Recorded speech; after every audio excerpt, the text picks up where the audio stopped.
جی بسم اللہ الرحمن الرحیم۔ کتاب تبصرہ میں ہم پڑھ رہے ہیں تبصرۃ المتعلمین میں کتاب الطہارت، اور کتاب الطہارت کا یہ تیسرا باب ہے، اور تیسرے باب کی یہ چوتھی فصل ہے۔ 3 فصلیں ہم اس میں پڑھ چکے ہیں۔ پہلی پڑھی غسل کے متعلق، اور غسل میں ہم نے غسل جنابت، غسل حیض اور غسل استحاضہ پڑھ لیا۔ آج الفصل الرابع فی النفاس، چوتھی فصل ہے دم نفاس کے متعلق۔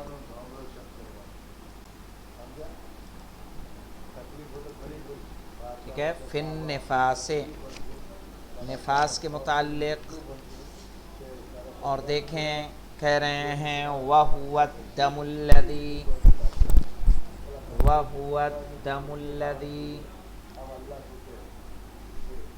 تَرَاهُ الْمَرْأَةُ عَقِيبَ الْوِلَادَةِ أَوْ مَعَهَا۔ کہہ رہے ہیں وَهُوَ الدَّمُ الَّذِي تَرَاهُ، وہ خون جو دیکھے، تراہو ہا کی ضمیر کہاں جائے گی؟ دم کی طرف۔ وہ خون جسے دیکھے عورت عقیب الولادت، ولادت کے بعد، عقیب کہتے ہیں پیچھے بعد میں، اسی لیے تعقیبات نماز یعنی وہ دعائیں، وہ اذکار، وہ اعمال جو نماز کے بعد پڑھے جائیں، تو اسی لیے اس کو تعقیبات کہتے ہیں۔ عقیب پیچھے، عقیب الولادہ یعنی ولادت کے بعد، او معہا، یہاں پہ حاج کی ضمیر جو پلٹے گی وہ ولادت کے وقت پلٹے گی، او مع الولادہ۔ صحیح ہے کہ وہ خون جو ایک خاتون ولادت کے بعد یا ولادت کے ساتھ دیکھے اسے خون نفاس کہتے ہیں۔ 4 نمبر کا حاشیہ ہے، 4 نمبر کے حاشیے میں ہے کہ اذا ولدت المرأة ولم تر دما فلیس لها نفاس۔ یہاں پہ ایک نوٹ دیا ہے کہ اذا ولدت المرأة، جب ایک عورت کے یہاں ولادت ہو، ولم تر دما، ٹھیک ہے، ولم ترا میں دیکھیے جو یا آتی تھی وہ یا کیا ہو گئی؟ یہاں سے حذف ہو گئی۔ کیوں حذف ہو گئی؟ کیونکہ لم کیا ہے؟ فعل ادات جازم ہے، اور ترا فعل مضارع تھا، اور فعل مضارع مجزوم ہے بحذف حرف العلہ۔ فعل ترا کیا ہے؟ فعل مضارع مجزوم بحذف حرف العلہ۔ وَلَمْ تَرَى دَمًا، اور اگر اس نے خون نہیں دیکھا، فَلَيْسَ لَهَا نِفَاسٌ، تو اس کا نفاس نہیں ہوگا، یہ کہا جائے گا وہ نفاس میں نہیں ہے۔ کہنے وَهُوَ الدَّمُ الَّذِي تَرَاهُ عَقِيبَ الْوِلَادَةِ، وہ خون جو ولادت کے بعد دیکھے، او معہا یا ولادت کے ساتھ دیکھے، مع الولادہ، وہ کون ہوگا؟ نفاس ہوگا۔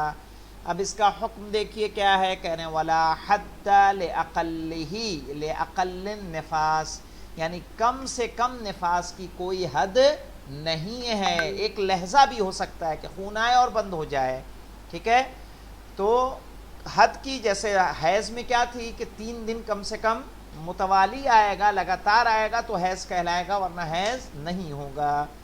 تو کہہ رہے ہیں ولا حد لأقلہ، ولا حد لأقل النفاس، نفاس کی کم سے کم کا حد کوئی نہیں ہے۔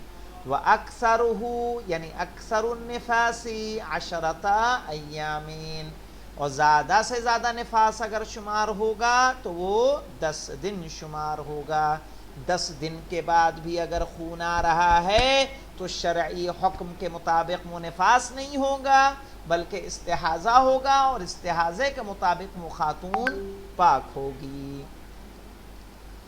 کہہ رہے ہیں وہ حکمها حکم الحائض، حکمها یعنی حکم النفساء، ٹھیک ہے، کہ جو اس کا حکم ہے وہ عورت جس کو نفاس آ رہا ہے اس کا حکم حکم الحائض اس خاتون کا ہے جس کو حیض آتا ہے، فی جمیع الاحکام، ٹھیک ہے، تمام احکام میں۔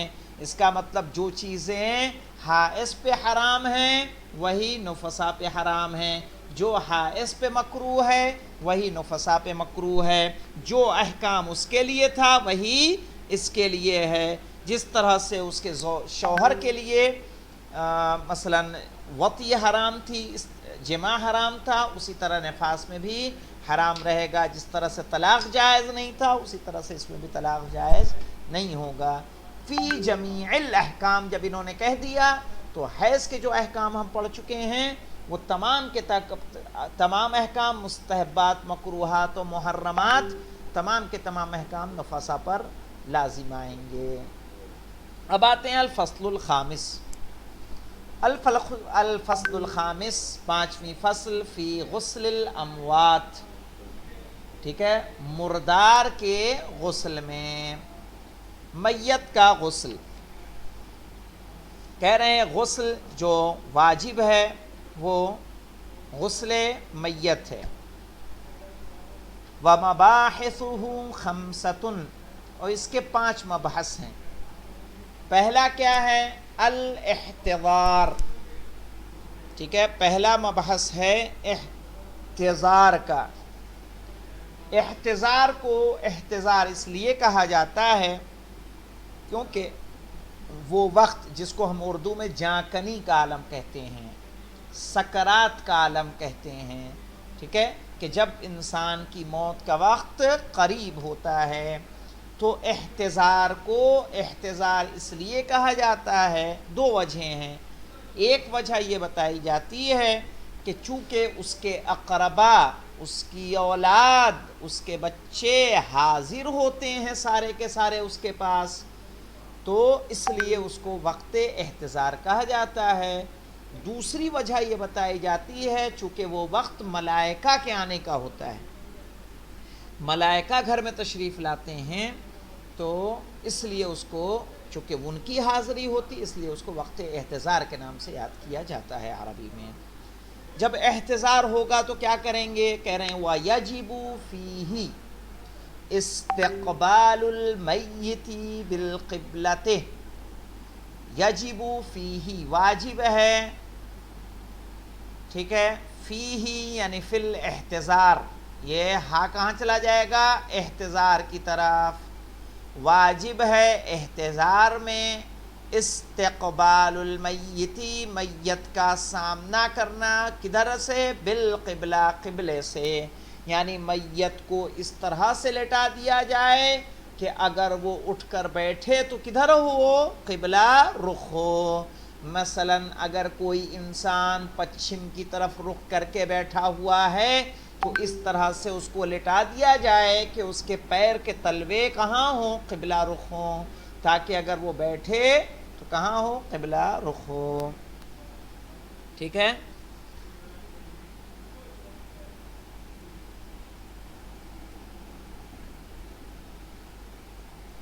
ہاں کیسے؟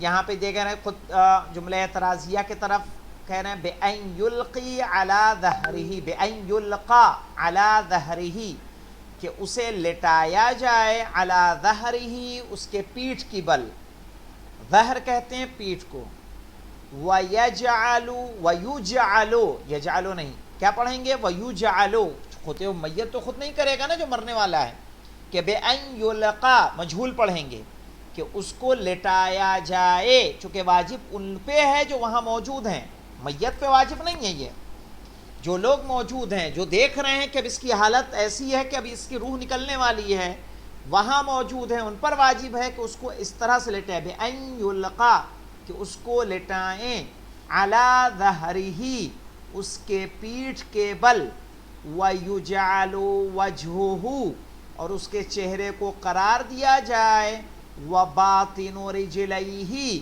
اور اس کے دونوں پیروں کے باطنی حصے کو، یعنی تلوے کو، جو نیچے کا حصہ ہوتا ہے، الیہا یعنی الالقبلہ، یہاں کہاں جا رہا ہے؟ یہاں پہنچ جائے گا اس قبلے کی طرف، الالقبلہ، ٹھیک ہے۔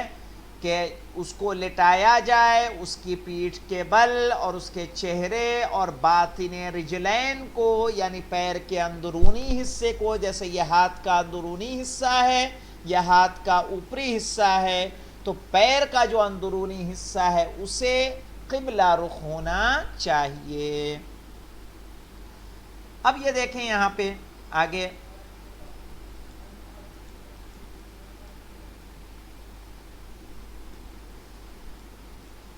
کہہ رہے ہیں وَيُسْتَحَبُّ تَلْقِينُهُ الشَّهَادَتَيْن، یہ تو واجب ہو گیا۔ اب مستحب کیا ہے؟ مستحب ہے تلقین کرنا۔ وَيُسْتَحَبُّ تَلْقِينُهُ، تلقین کہتے ہیں یاد دہانی کرانا، بار بار کسی چیز کا بتانا، اس کو تلقین ایک طریقے سے تاکید کر لینا، ٹھیک ہے۔ کہہ رہے ہیں وَيُسْتَحَبُّ تَلْقِينُهُ الشَّهَادَتَيْن، مستحب ہے کہ اسے شہادتین کی تلقین کرائی جائے، یعنی تعلیم دی جائے، اس کو بتایا جائے، کیونکہ موت کا وقت ایسا سخت ہوتا ہے کہ انسان سب کچھ فراموش کر جاتا ہے۔ بتاتے ہیں کہ روح جب نکلنا شروع ہوتی ہے تو وہ پیروں کی جانب سے شروع ہوتی ہے، دھیرے دھیرے اوپر کی طرف سے اس کی روح قبض کی جاتی ہے، یہاں تک کہ جب سینے تک روح قبض ہو جاتی ہے تو انسان بولنا چاہتا ہے بول نہیں سکتا، اور وہ کیفیت ایسی سخت ہے کہ دیکھیں ہونٹ ہلیں گے لیکن آواز نہیں نکلے گی، پانی مانگنا چاہے گا لیکن نہیں مانگ سکے گا، اور ایسی سخت کیفیت ہوتی ہے کہ انسان اس وقت اپنا نام تک بھول جاتا ہے۔ ورنہ تلقین میں اگر آپ دیکھیں تو کلمہ شہادتین ہیں، کسی نے اگر 20 سال 50 سال بھی قم میں نکال دیے ہیں، نجف میں نکال دیے ہیں، اس کے لیے بھی یہی تلقین کرائی جاتی ہے۔ کیوں؟ کیونکہ موت کی سختی ایسی ہے کہ نام تک انسان اپنا فراموش کر دے گا۔ تو تلقین یعنی تعلیم دینا، کریں وَيُسْتَحَبُّ تَلْقِينُهُ یعنی تلقین المحتضر، جس کو جو حالت احتضار میں ہے، مستحب ہے اس کو تعلیم دینا الشہادتین۔ یہاں شہادتین سے مراد کیا ہے؟ کہا شہادتین سے مراد لا الہ الا اللہ محمد رسول اللہ، یعنی یہ دو کا توحید کی شہادت اور رسول کی رسالت کی شہادت، اس کو تعلیم دینا۔ اور کیا کرنا؟ والاقرار بالائمۃ علیہم السلام، ٹھیک ہے، اور اس کو اقرار کرانا، اس کو یہ بتانا کہ ائمہ کون ہیں، ٹھیک ہے، کہ پہلے امام علی ہیں جو رسول کے وصی ہیں اور اللہ کے ولی ہیں۔ وکلمات الفرج، اور کلمات الفرج کی تعلیم دینا۔ کلمات الفرج کون سے ہیں؟ کہہ رہے ہیں لا الہ الا اللہ الحلیم الکریم، لا الہ الا اللہ العلی العظیم، سبحان اللہ رب السماوات السبع ورب الارضین السبع وما فیہن وما بینہن ورب العرش العظیم والحمد للہ رب العالمین۔ یہ کلمات فرج ہیں، ان کی تعلیم دینا مستحب ہے۔ جی بتائیے۔ استاد جی قنوت میں بھی پڑھتے ہیں نا؟ ہاں ہاں قنوت میں پڑھ سکتے ہیں، کوئی مشکل نہیں ہے، ٹھیک ہے۔ تو یہ کلمات ان کو فرج، اس وقت مستحب ہے کہ ان کلمات کو ہم میت کے لیے دہرائیں، اس کو بتائیں۔ اور کیا کریں گے؟ وقراءۃ القرآن، اور قرآن کی قراءت کرنا۔ جی یہ دیکھیے یہاں بھی ایک فرج ہے اور پیچھے بھی ایک فرج ہے، کہاں؟ دونوں فرق۔ یا وہ فرج وہ شرمگاہ کے معنی میں ہے، اور یہ فرج ہے مشکلات سے نکالنے والے جو فرج ہوتا ہے، یعنی فرج فرج، یہ فرج ہے وہ فرج ہے، ہاں اس میں را ساکن ہے، ٹھیک ہے، اور اس میں را پہ فتحہ ہے، اور ایک را پہ جو ہے پیش کے فا پہ پیش کے ساتھ آتا ہے فروج۔ فروج معلوم کس کو کہتے ہیں؟ فروج، بلکہ فروج را پہ تشدید ہے، فروج۔ فروج کہتے ہیں چکنز کو، ٹھیک ہے، چکن شاپ پہ لکھا رہتا ہے فروج، آپ دیکھیں گے تو عرب میں۔ تو عربی کی یہی خصوصیت ہے کہ ایک لفظ کے کئی معنی تھوڑے تھوڑے تبدیلی کے ساتھ ہوتے ہیں. وقراءۃ القرآن، اور کیا مستحب ہے کہ قرآن کی تلاوت کی جائے.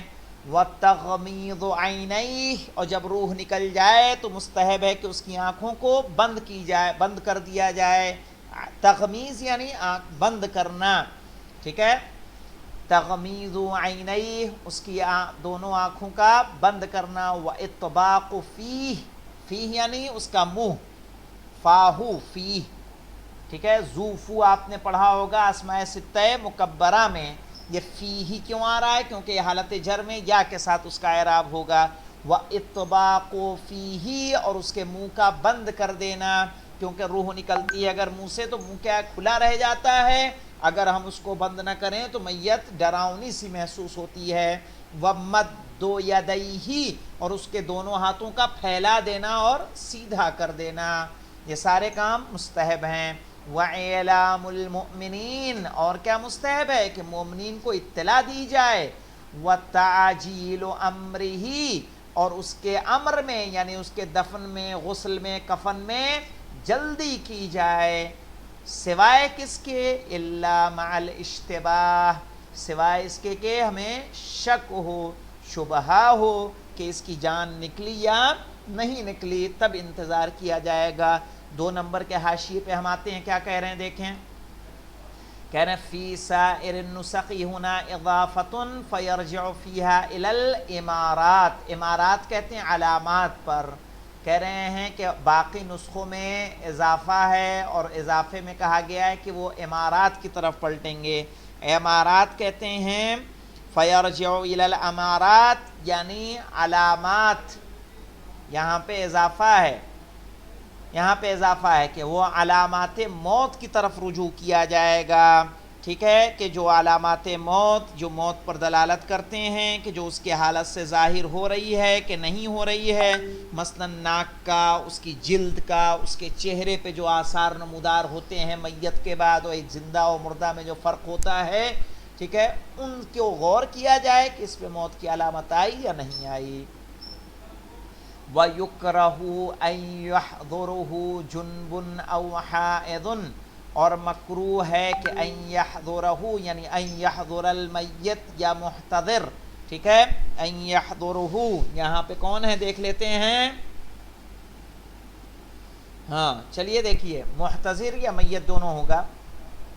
کہہ رہے ہیں وَيُكْرَهُ أَن يَحْضُرَهُ، مکروہ ہے کہ اس کے پاس حاضر ہوں، جنبن او حائضون، مجنب اور حائض، ایسا انسان جس پر غسل جنابت واجب ہے، ایسی خاتون جس پر غسل حیض واجب ہے، یا وہ حالت حیض میں ہے. کہا مکروہ ہے. کیوں مکروہ ہے؟ اس لیے کہ جو فرشتے وہاں ہوتے ہیں ان کو اذیت ہوتی ہے ان سے. او یجعل علی بطنہ حدید، یا مکروہ ہے کہ میت کے پیٹ پہ کوئی لوہا رکھا جائے. یہ مثال اس لیے یہاں بیان کی گئی ہے کہ کہیں کہیں الگ الگ علاقوں میں موت کے وقت ہو سکتا ہے کہ کچھ رسم و رواج ہوں کہ اس کے ساتھ کسی خاص معاملہ، کوئی خاص معاملہ کیا جاتا ہو، تو کہیں پہ جہاں اس کے پیٹ پہ لوہا رکھتے ہوں. صحیح ہے، یہاں پہ دکھا نا آہن حدید یعنی لوہا، اس کے پیٹ پہ لوہا رکھتے ہوں، تو کہا یہ بھی کیا ہے، مکروہ ہے، کیونکہ اس سے میت کو اذیت ہوتی ہے. والحمد للہ رب العالمین. مطلب واضح ہے؟ جی جی چلیں. اس کو یاد کرا دیجیے گا جناب. ہاں نہیں، نماز کے اس میں آئیں گے تو نماز والا یاد کرائیں گے. ٹھیک ہے، ہاں، اور عیدین کی نماز، یہ نماز جمعہ وغیرہ سب تیار کرا دیجیے. سب انشاءاللہ. اس کے لیے الگ باقاعدہ ایک فقہ عملی کا درس ہوتا ہے ہمارے یہاں. بچے آ جائیں گے تو سب شروع ہو جائے گا فقہ عملی میں، یعنی نماز ہے، نکاح ہے، ٹھیک ہے، اور اس کی قسمیں ہیں، اس کے احکام ہیں باقاعدہ عملاً. جو بڑی نہیں کلاس ہے اسے جناب، مولانا اسلم معروفی صاحب، جو باقی ابتدائی کلاس رہتی ہے وضو غسل تیمم والی، اس کو مولانا حسین حیدر نقوی صاحب یا مولانا محمد میاں زیدی صاحب لیتے ہیں. تو انشاءاللہ وہ بھی جناب شروع ہو جائے گی. جناب اگلے کب تک کھلے گا مدرسہ؟ کب تک انشاءاللہ دیکھیں، ہم سوچ رہے ہیں 1 اکتوبر کو بلا لیں تم لوگوں کو، ٹھیک ہے؟ پہلے اکتوبر کو، یعنی چہلم کے بعد 28 کو چہلم ہے. اچھا ہاں ہاں ہاں ٹھیک ہے انشاءاللہ. کنفرم ہے کہ بس ایسے ہی کہہ رہے ہیں؟ ارے بھائی ایسے ہی کیوں کہیں گے.